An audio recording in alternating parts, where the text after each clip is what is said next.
Hey everyone!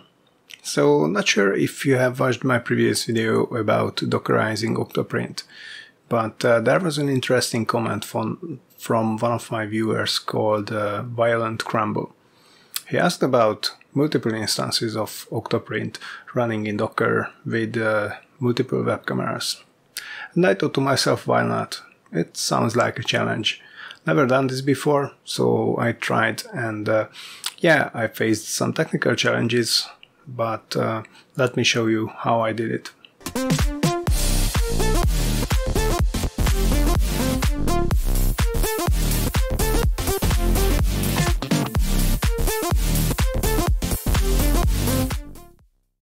Okay, let's start with a quick demonstration. So you probably remember from last time that we used Docker Compose to start our OctoPrint instance. And back at the time we didn't really need Compose. I just like it because it's so easy to parameterize containers with it. But this time we will heavily use it. Okay, so as you can see, our instances are firing up. And yeah, two of them in parallel. Now let's scroll back a bit. As you can see, there are two additional containers are firing up as well. These are called streamers, Streamer 1 and Streamer 2. These containers are running a piece of software called mjpeg streamer, which is responsible for providing access to the web cameras for OctoPrint. Now here are those OctoPrint instances.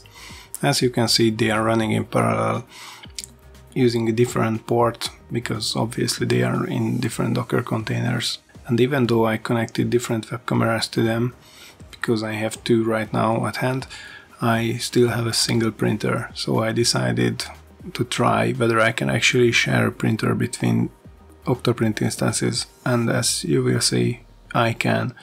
But actually at one point at a time, only one instance can control a single printer. Now let's see the webcam configuration for those OctoPrint instances. As you can see, there are different URLs because each of the streamers is running in a separate Docker container.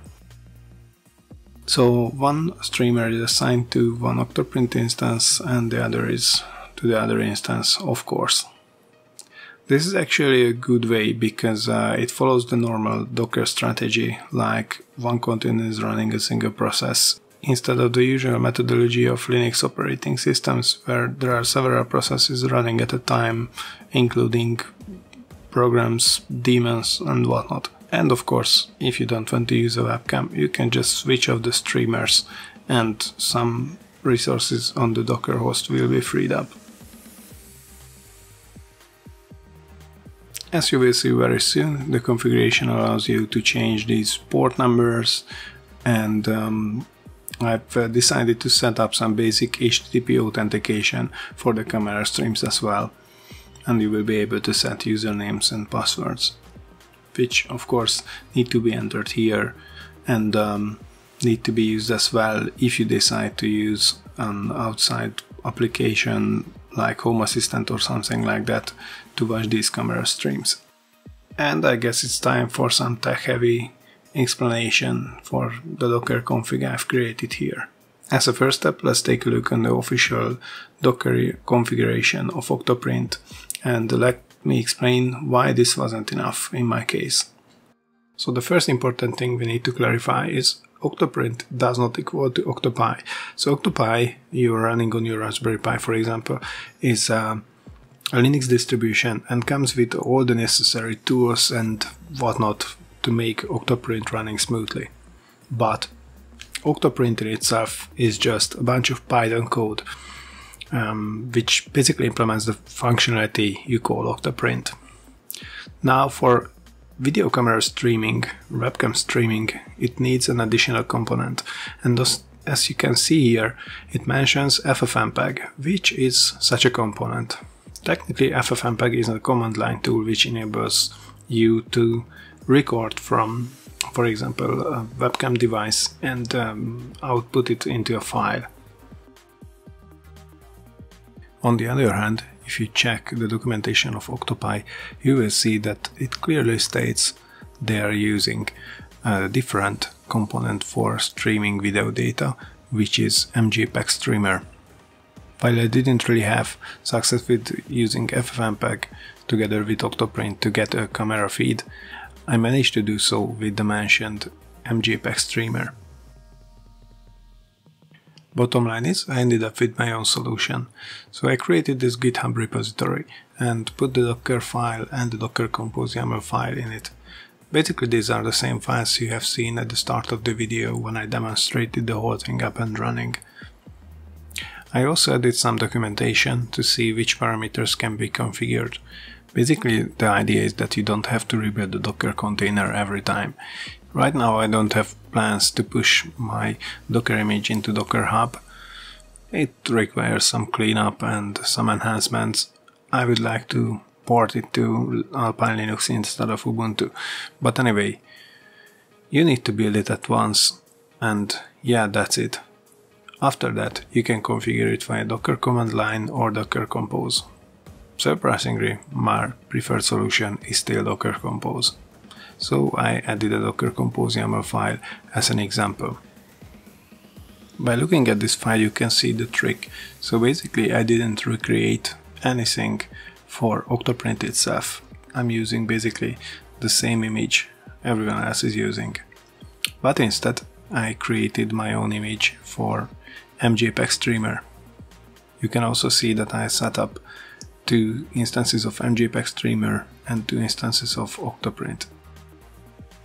The instances actually differ only in some configuration parameters like port mapping and the assigned webcam.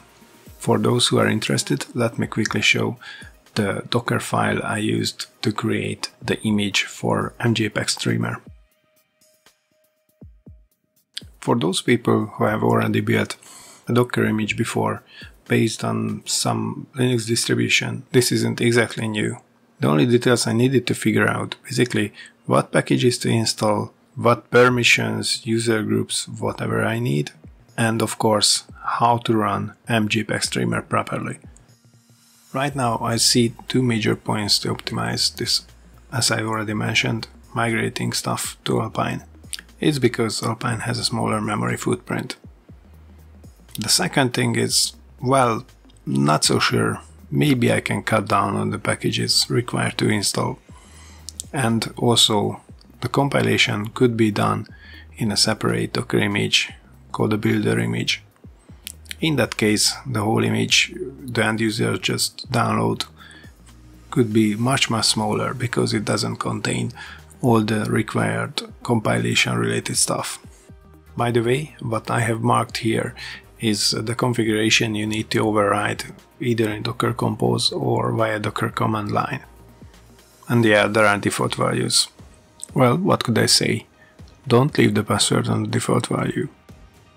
Okay, so it's time to wrap this video up. If you have questions or suggestions or maybe found a problem in the Docker files, then feel free to comment on the video or tweet me on Twitter or worst case open a GitHub issue. Anyway, thanks for watching this and see you next time. Hey, thanks for watching this video. If you liked it, hit like. If you want to help my channel and see more of my content, hit subscribe. If you want to check out behind the scenes and want to know more about me, then follow me on social media. You can find the links here. Thank you again and see you next time.